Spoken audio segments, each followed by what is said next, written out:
لا حول ولا قوة إلا بالله العلي العظيم أعوذ بالله من الشيطان اللعين الرجيم بسم الله الرحمن الرحيم الحمد لله رب العالمين الرحمن الرحيم مالك يوم الدين إياك نعبد وإياك نستعين اهدنا الصراط المستقيم الصلاة والسلام على سيد المرسلين وخاتم النبيين لقبه طه وياسين وليه أمير المؤمنين أعني أبا القاسم محمد اللهم صل على محمد وعلى أهل بيته الطيبين الطاهرين المعصومين المظلومين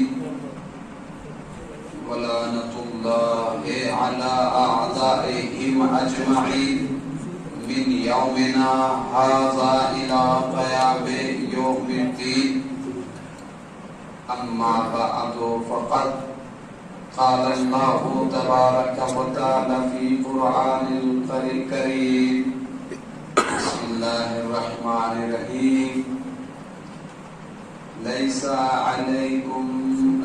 عليك هداهم ولكن الله يهدي من يشاء صلوات پر محمد اللهم صل على محمد. آپ حضرات سے گزارش ہے کہ ایک مرتبہ سورہ حمد اور 3 مرتبہ سورہ توحید کی تلاوت فرما کر جن مرحومین کے نام میں لوں گا ان کو ارشاد کریں. مولانا سید سجاد علی زیدی ابن سید ولی عہد زیدی یوسف حسین ابن ثابت حسین اور جتنے بھی یہاں مجلس میں موجود ہیں اور جتنے بھی اہل بیت السلام کے چاہنے والے جس میں سے گزر چکے ہیں ان کی عزیز و اقارب کے لیے اللہم صل علی محمد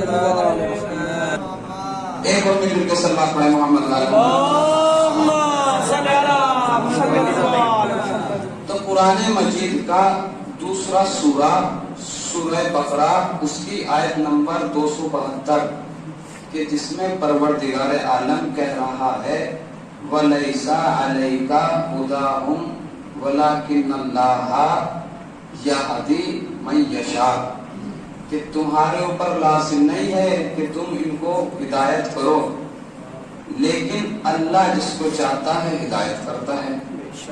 ایک اصالہ ثواب کی مجلس ہے اس لیے میں نے اس آیت کو اپنا سرنامہ سخن قرار دیا. میں کچھ آگے بیان کر سکوں ایک سلوات کا سہارا دے باوات بلند لیں گے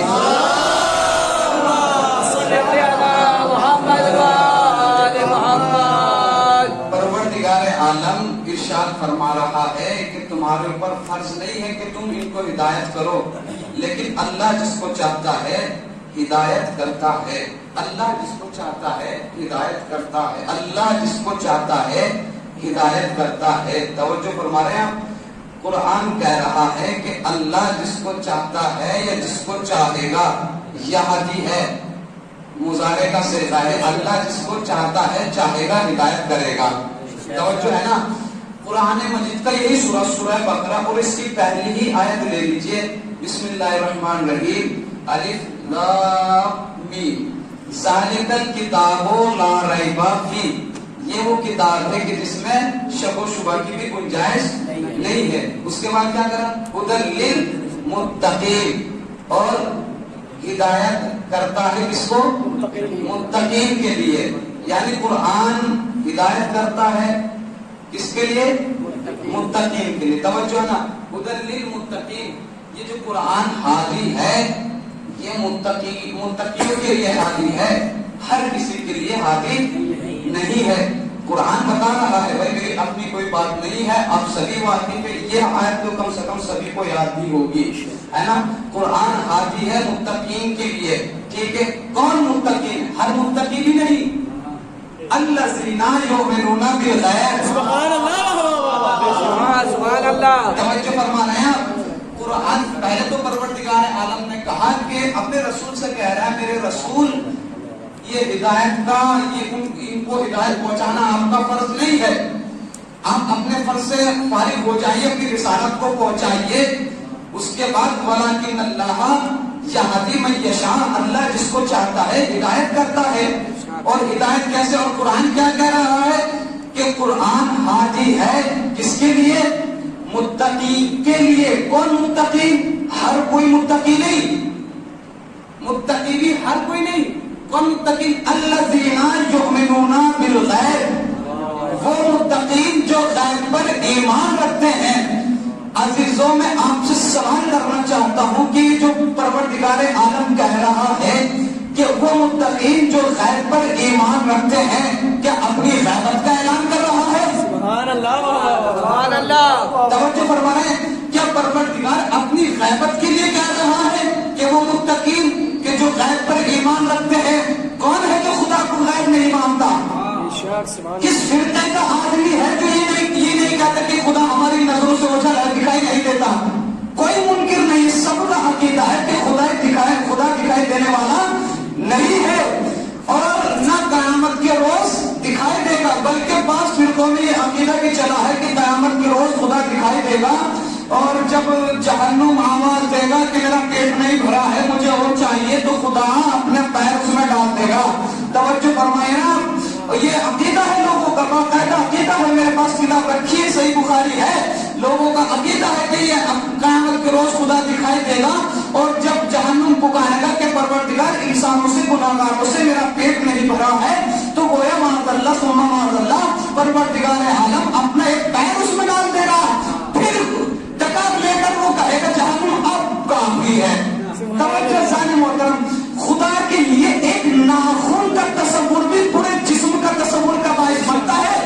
توجہ فرما رہے ہیں، اگر ایک ناخن کا بھی ہم نے تصور کر لیا نا تو پھر اس جگہ کا بھی تصور کرنا پڑے گا جہاں وہ ناخن ہوگا ہے۔ جب ہم ناخن کا تصور کریں گے تو انگلی کا تصور آئے گا، انگلی کا تصور کریں گے تو پھر ہاتھ کا تصور آئے گا، ہاتھ کا تصور کریں گے تو پھر اس شانے کا بھی تصور آئے گا جہاں ہاتھ جڑا ہے۔ توجہ ہے نا، اسی طریقے سے تصور کرتے چلے جائیں گے اور خدا ایک جسم والا ہو جائے گا۔ توجہ فرمانے، تو پروردگار عالم کہہ رہا ہے کہ قرآن ہدایت کرتا ہے لیکن ہر ایک کو نہیں، بلکہ متقین کو۔ متقین بھی کون متقین؟ جو غیب پر ایمان رکھتے ہیں۔ توجہ سادہ محترم، میری سمجھ میں نہیں آتا یہ صاحب تقویٰ ہے کون اور یہ صاحب ایمان ہے کون کہ جنہیں قرآن ہدایت کر رہا ہے۔ آسان لفظوں میں یہی تو ہے کہ قرآن صاحب ایمان کو ہدایت کرے گا اور صاحب تقویٰ کو ہدایت کرے گا، اور کسی کو ہدایت کرنے والا نہیں ہے۔ یوں آپ جھوم جھوم کے دن رات پڑھے رہیے لیکن قرآن ہدایت کرنے والا نہیں ہے۔ اسی لیے تو کہ جب مولا علی ایک راہ سے گزر رہے تھے تو مولا علی کا صحابی پیچھے پیچھے تھا، اس نے سنا کہ ایک قاری بہت بہترین لہر میں قرآن پڑھ رہا ہے، اور اس کی قرات کو سننے کے لیے مولا کا صحابی کھڑا ہو گیا۔ مولا نے جب پیچھے مڑ کے دیکھا کہ تم کیوں رک رہے ہو، کہا مولا آپ سن رہے ہیں کہ کتنی اچھی لہر میں قرآن پڑھ رہا ہے؟ مولا نے کہا اس پر جہنم واجب ہے۔ بھائی یہ تو قرآن پڑھ رہا تھا، خدا کی کتاب کی تلاوت کر رہا تھا، اور اس پر جہنم کیسے واجب ہو گیا؟ اسی لیے تو قرآن کہہ رہا ہے کہ قرآن ہر جھوم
کا تعلق علم کب آئے گا؟ جب کوئی معلم سکھائے گا. توجہ ہے نا, جب کوئی معلم علم سکھائے گا تبھی تو علم آئے گا. اگر علم ایسے ہی آ جاتا تو ہم یہاں ہوتے, پھر کوئی کالج نہ ہوتا, کوئی یونیورسٹی نہ ہوتی, کوئی مدرسہ نہ ہوتا. یعنی علم سکھانے کے لیے ایک معلم کا ہونا ضروری ہے, علم سکھانے کے لیے ایک عالم کا ہونا ضروری ہے.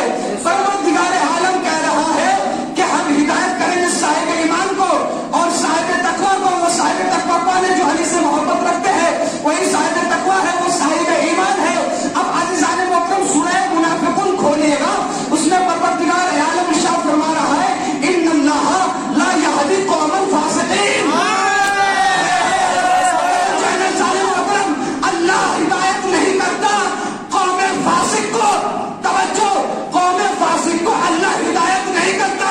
اب یہ قوم فاسق ہے کون؟ سبحان اللہ. یعنی تو پتہ چلے کہ یہ قوم فاسق ہے کون. میری مثال ذہن میں رکھیے گا کہ علم کو سیکھنے کے لیے ایک عالم کا ہونا ضروری ہے. جب تک عالم علم سکھائے گا نہیں تو علم آئے گا نہیں. توجہ فرما رہے. تو بھائی پروردگار عالم سورہ منافقون میں کہہ رہا ہے ان اللہ لا یہدی قوم الفاسقین. اللہ فاسق قوم کو ہدایت نہیں کرتا. اب عزیزان محترم اس چیز کی کیسے شناخت ہو کہ وہ فاسق قوم ہے کون؟ بھائی یہ تو اسی کی تو شناخت کرنی ضروری ہے. کیسے پتہ چلے 73 فرقے ہیں جو سب کہہ رہے ہیں ان 73 فرقوں میں یہ فاسق قوم ہے کون؟ توجہ, یہ کیسے پتہ چلے؟ اگر آپ غور کریں نا تو یہ قرآن کی آیت خود ہی بتا رہی ہے کہ وہ قوم فاسق ہے کون. توجہ چاہوں گا لیکن عزیزان محترم آپ کی خونِ جگر آپ کے سامنے اپنی محنت پیش کر رہا ہوں. بھائی پروردگار عالم ارشاد فرما رہا ہے ان اللہ لا یہدی قوم الفاسقین, کہ پروردگار عالم ہدایت نہیں کرتا کس کو؟ قوم فاسق کو. یہ فاسق قوم ہے کون؟ توجہ, آپ لفظ ہادی پر لفظ ہدایت پر غور کر لیں تو سمجھ میں آ جائے گا. بھائی ہدایت کے لیے ایک ہادی کا ہونا ضروری ہے. بھائی ہدایت پہنچے گی نہیں جب تک کوئی ہادی نہ ہوگا. سمجھتے نہیں. بھائی علم سیکھنے سے آئے گا نہیں جب تک کوئی سکھانے والا نہ ہوگا. ہدایت ملے گی نہیں جب تک کوئی ہادی نہ ہوگا. اب جس قوم کے یہاں اس کا کوئی ہادی زندہ نہ ہو سمجھ لینا وہی قوم فاسق ہے.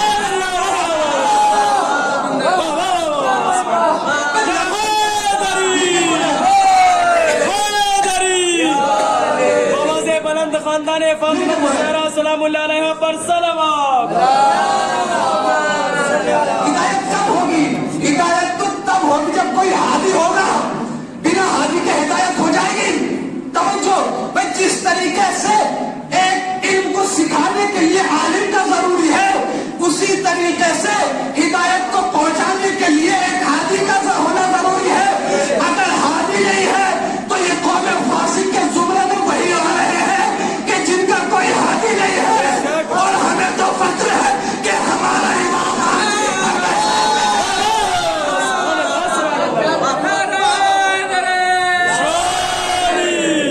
توجہ ہے نا.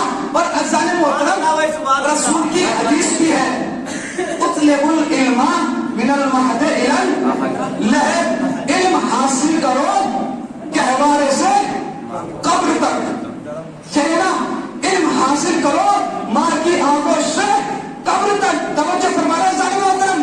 بھائی قوم فاسق کے زمرے میں سب وہ آتے ہیں کہ جن کا کوئی ہادی زندہ نہیں ہے. اور ہمیں تو فخر ہے, خدا کا شکر ہے کہ ہمارا ہادی ابھی پردہ غیب میں ہے اور بوقت ضرورت ہماری ہدایت کرتا ہے. ہمارا یقین ہے اور رسول فرما کے گئے ہیں کہ علم حاصل کرو من المہد الی اللحد, ماں کی آغوش سے قبر تک. عزیزان محترم, اب مجھے آپ دیکھیے دنیا میں جتنے بھی مذاہب ہیں, جتنے بھی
حدیث کو نہ تسلیم کیا تو گویا تم نے رسول کی مخالفت کی، اور رسول کی مخالفت کرنے والا تو مسلمان نہیں ہو سکتا۔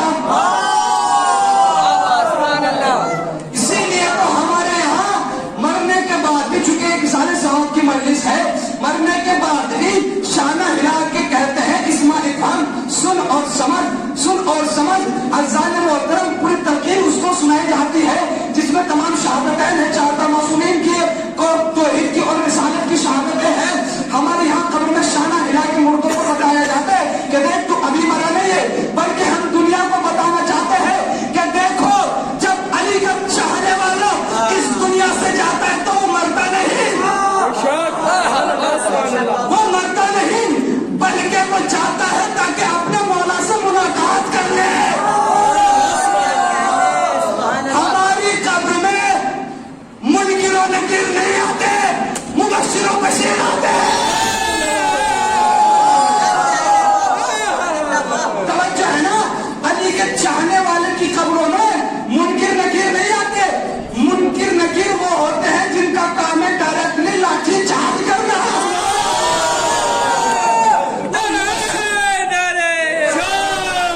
اور مبشر و بشیر وہ فرشتے ہیں جو خوشخبریاں لے کر آتے ہیں، بشارتیں لے کر آتے ہیں۔ جب علی کا چاہنے والا اس دنیا سے جاتا ہے نا تو محفل ہوتی ہے قبر کے اندر، اور اسے کسی کا خوف نہیں ہوتا۔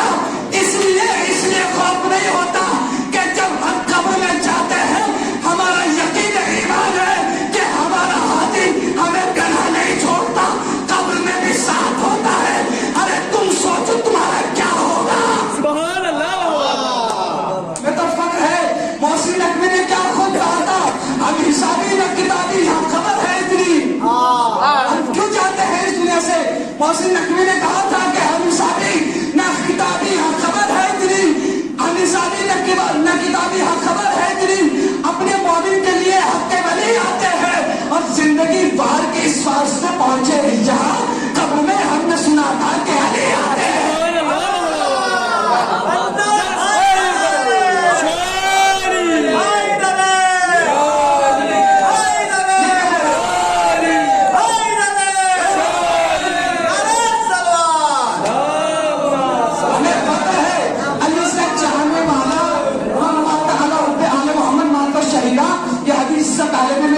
پڑھ چکا ہوں کہ ان سے محبت کرنے والا اس دنیا سے جب جاتے تو مرتا نہیں ہے، وہ مرتا نہیں تو بلکہ شہید ہوتا ہے، اور شہید کے لیے قرآن میں آیت بھی ہے کہ وہ خدا کے یہاں زندہ ہے اور وہاں سے اس رزق پاتے ہیں۔ توجہ ہے نا، وہ خدا کے یہاں زندہ ہے، تو اسی لیے تو ہم کہتے ہیں کہ جب ہمارا مردہ یہاں سے جاتا ہے اسماعیل فن سن اور سمجھ، کیونکہ ہمارا عقیدہ ہے کہ یہ زندہ ہے اور سن بھی رہا ہے، سمجھ بھی رہا ہے۔ توجہ ہے نا، موت جب صاحب کردار سے ٹکراتی ہے ہم کیوں جاتے ہیں اس دنیا سے؟ اس لیے کہ ہمارے ایمان ہمارے گناہوں کی وجہ سے ہماری نظروں سے اوجھل ہے۔ توجہ ہے نا، ہم جب وہاں قبر میں جاتے ہیں نا تو ہم مرتے نہیں ہیں، بلکہ ہم مولا سے ملاقات کے لیے جاتے ہیں۔ موت جب صاحب کردار سے ٹکراتی ہے وہ تو مرتا ہی نہیں، موت ہی مر جاتی ہے۔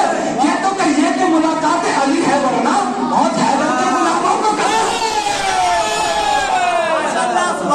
اور اس سے یہ سب سے بڑی دلیل موت حیدر کے غلاموں کو کہاں آتی ہے؟ اس سے بڑی دلیل کوئی نہیں ہوگی کہ میثم تمار نے زبان کٹنے کے بعد بھی جب سولی پہ چڑھائے گا تو علی علی کہتا نظر آیا اور اعلان کیا، دیکھو میں نے علی سے محبت کی تو میں مرا نہیں۔ مرد وہ ہے جن کا تعلق شیطان سے ہو، جن کا تعلق، جن کا یقین ہاتھی پر نہ ہو، مرتے وہ ہیں۔ ان سے محبت کرنے والا جب اس دنیا سے جاتا ہے تو وہ مرتا نہیں بلکہ شہید ہوتا ہے۔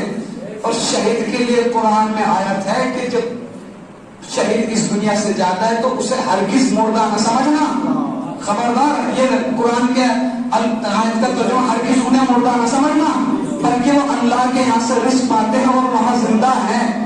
تو ان سے محبت کرنے والے کو کبھی مردہ نہ سمجھنا، جو ان سے محبت رکھ کر اس دنیا سے جائے گا وہ زندہ ہے۔ اور اللہ کے یہاں سے رزق پاتا ہے. تم کسی ایسے کو چنو جو تمہیں ہدایت کر سکے. قرآن کہہ رہا ہے بھئی ہماری بات نہیں ہے یوم ندعو کل اناس بامامہم کہ ہم قیامت کے روز ہر ایک کو اس کے ایمان کے ساتھ بلائیں گے. ایمان کے ساتھ بلائیں گے. توجہ ہے نا ظالم محترم؟ بس مجلس کو تمام کر رہا ہوں، وقت ہو چکا ہے. توجہ ہے نا؟ بس 1-2 منٹ اور لینے ہیں، 2 جملے آپ کے سامنے اور پیش کرنے ہیں. بس قرآن کہہ رہا ہے یوم ندعو کل اناس بامامہم کہ ہم ہر انسان کو اس کے ایمان کے ساتھ بلائیں گے. اس کا ایمان گواہی دے گا کہ یہ میرا امتی ہے، اس کے اعمال یہ ہے، اس نے مجھ سے محبت کی ہے، اس نے مجھ سے مودت رکھی ہے. یہ ہے نا، ہر ایمان کے ساتھ بلائیں گے. پروردگار بھی عجیب ہے. عزیزان محترم، امامت کا سلسلہ کہاں سے شروع ہوا ہے؟ امامت کا سلسلہ رسول کے بعد سے سلسلہ شروع ہوا ہے. ظاہراً سلسلہ جو امامت کا ہے رسول کے بعد سے شروع ہوا ہے. توجہ ہے نا ظالم محترم؟ پروردگار عالم اس سے پہلے بھی تو لوگ مرے ہیں، ان کا ایمان کون ہوگا؟ اس سے مراد یہ ہے کہ جو جس کی پیروی کرنے والا ہوگا اس کے ساتھ اٹھایا جائے گا، اس کے ساتھ بلایا جائے گا. ہمیں تو شکر ہے، ہم شکر بجا لاتے ہیں. پروردگار عالم تو نے ہمیں 4 معصوم جیسی شخصیات سے نوازا ہے. ہم تیرا شکر ادا کرتے ہیں کہ جنہیں اپنی بخشش کی فکر نہ ہوگی بلکہ لوگوں میں جنت اور جہنم کو تقسیم کریں گے. ہم پہ سوال اٹھانے والوں، ارے تم اپنے بارے میں چھوڑو، ان کے بارے میں سوچو جو محشر کے میدان میں منہ چھپاتے پھر رہے ہوں گے.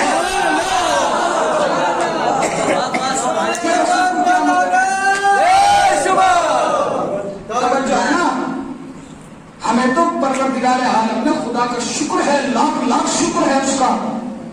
شکر بجا لاؤ کہ اس نے اہل بیت علیہ السلام کا محب عام کو بنایا ہے اور ایسے رہنما دیے ہیں جو خود جنت اور جہنم کے تقسیم کرنے والے ہیں، کہ جو خود جنت اور جہنم کے جو جنت کے سردار ہیں خود وہ معصوم عام کو دیے ہیں. ہمیں کوئی فکر نہیں ہے. ہماری جنت تو لکھتی طور پہ ہمارے پاس موجود ہے، ہماری جنت تو کنفرم ہے. اور ہمیں جنت کا لالچ بھی کہاں ہے؟ جنت کا لالچ بھی کہاں ہے؟ ہم نے اہل بیت سے محبت جنت کے لالچ میں نہیں کی ہے. ایسا بھی نہیں ہے کہ کوئی خیال کر لے کہ اہل بیت سے محبت اس لیے کرتے ہیں کہ اہل بیت جنت کے سردار ہیں اور جنت ان کے ہاتھوں میں. نہیں، ہم نے اہل بیت سے محبت اس لیے نہیں کی. ہم نے اہل بیت سے محبت اس لیے کی ہے کہ پروردگار عالم نے ہماری پیدائش میں طہارت رکھی. کیا کہنے والی، خدا نے ہماری پیدائش میں طہارت رکھی. ہم نے خود نہیں کی ہے محبت بلکہ پروردگار عالم نے ہمارے اندر طہارت رکھی. تو جہاں طہارت ہوگی وہاں اہل بیت ہوں گے. جو طاہر و طیب ہوگا وہ اہل بیت سے محبت رکھے گا، مودت رکھے گا. اور جو بھی خلیص ہوگا، جس کی ولادت میں خواصت ہوگی، وہی ان پر بھونکتا نظر آئے گا. کبھی بھی کوئی جو طاہر الولادہ ہے کبھی بھی اہل بیت پر حرف اٹھاتا نظر نہیں آئے گا. سبحان اللہ. مگر عزیزوں، اتنا کچھ بیان کرنے کے باوجود بھی تمام روایتیں اور رسول کی حدیث اور قرآن کی آیت کو فراموش کر دیا مسلمانوں نے، اور وہ ظلم کیا اہل بیت پر کہ جس کی انتہا نہیں. ایک مرحوم کے اصالہ ثواب کی مجلس ہے. مرحوم جب اس دنیا سے گیا تو عزیزوں کتنی شان و شوکت سے جنازہ اٹھا ہوگا. یہ مرحوم جس بستی کے رہنے والے تھے اس بستی میں گیا ہوں اور میں نے دیکھی ہے. ماشاءاللہ سے خدا اپنی سلامت رکھے کہ اس کے اطراف میں جتنے اور موزے ہیں، جتنے اور گاؤں ہیں، وہ سب بھی شیعہ ہیں. وہ سب بھی شیعہ ہیں. یعنی جب مرحوم کا جنازہ اٹھا ہوگا تو ہزاروں کی تعداد میں لوگ ہوں گے، ہزاروں کی تعداد میں لوگ اس مرحوم کے جنازے میں ہوں گے اور ان کے بیٹوں کو پرسا دے رہے ہوں گے، بیٹا اگر تمہارے والد چلے گئے ہیں تو تم فکر نہ کرو، صبر کرو، ہم تمہارے ساتھ ہیں۔ ہاں عزیزو، ایک یہ جنازہ، ایک وہ جنازہ جو کربلا میں پڑا تھا، جب سید سجاد نے دیکھا کہ والد شہید ہو گئے ہیں، امام حسین قتل ہو گئے ہیں، تو سید سجاد سے کوئی کہنے والا نہیں تھا اے عابد بیمار، کوئی سید سجاد کو ڈھارس دینے والا نہیں تھا، کوئی امید بڑھانے والا نہیں تھا۔ اے سید سجاد، اگر کوئی تھا تو ایک بھوٹی تھی، جو اپنے بیٹوں کو روئے، اپنے بھائی کو روئے، اپنے بھتیجے کو روئے، جو خود کے لیے پرواہ نہیں تھی۔ ہائے سید سجاد، آپ کی مظلومی، ارے باپ کا جنازہ، باپ کا لاشا کربلا میں پڑا ہوا ہے اور یہ عابد بیمار ارے لاشے سے ایسے گزارے گئے کہ جیسے جانتے ہی نہ ہو کہ کس کا جنازہ پڑا ہوا ہے، کئی گولوں کا پر امام حسین کا لاشا پڑا رہا۔ ہاں عزیزوں، میں کہوں گا آج ان کے بیٹے نے اپنے والد کے نیک مجلس کا اہتمام کیا، آپ لوگ پرسا دے رہے ہیں، گریہ کر رہے ہیں، مگر ہائے عابد بیمار، اگر کوئی امام حسین پر روتا بھی ہے، اے سکینہ، جب حسین کی معصوم بچی اپنے باپ پر گریہ کرتی ہے تو شمرے ملعون کہیں تماچے مارتا ہے، کہیں تازیانے مارتا ہے۔ ارے آپ نے اس کے ان کے بیٹے کو، مرحوم کے بیٹوں کو پرسا دیا اور مرحوم کے والد کے لیے گریہ کر رہے ہیں، مگر ہائے عابد بیمار، ارے آپ کے والد محترم کی مظلومیت، ارے جب بھی عابد بیمار ہوئے شمرے ملعون تازیانہ لے کر آگے بڑھا، ارے جب بھی کسی نے گریہ کرنا چاہا تو عزیزوں تازیانے سے اذیت دی گئی، حتیٰ کہ عزیزوں یہاں ہمارے یہاں رواج ہے، جب کوئی اس دنیا سے جاتا ہے اس کے عزیزوں اقارب گریہ کرتے ہیں تو روتے روتے حلق سوکھ جاتا ہے، آواز آنا بند ہو جاتی ہے، آواز بیٹھ جاتی ہے، تو کوئی قریبی آتا ہے، قریبی بھی نہ ہو، جان پہچان کا بھی نہ ہو، تو گلاس میں پانی لے کر آتے کہ بھائی تھوڑا پانی پی لو، تمہیں سانس آ جائے گا، صبر آ جائے گا، تھوڑا پانی نوش فرما لو، مگر ہائے سید سجاد، ارے گردن میں تو کمر میں بیلی، مگر کسی نے نہ کہا ہے عابد بیمار، ارے صبر کرو، حتیٰ کہ کوئی پانی دینے والا بھی نہیں تھا، پیاسے ہی امام حسین نے گریہ کیا، سید سجاد کو کسی نے پرسا نہ دیا۔ انا للہ و انا الیہ راجعون، لعنت اللہ علی القوم الظالمین۔ آپ حضرات سے گزارش ہے کہ ایک مرتبہ اور سورہ حمد اور سورہ توحید کی تلاوت فرما کر مولانا سید سجاد علی زیدی ابن سید ولی اہل زیدی، یوسف حسین ابن صابر حسین اور ہمارے جتنے بھی عزیز و اقارب مرحوم ہو چکے ہیں ان کے لیے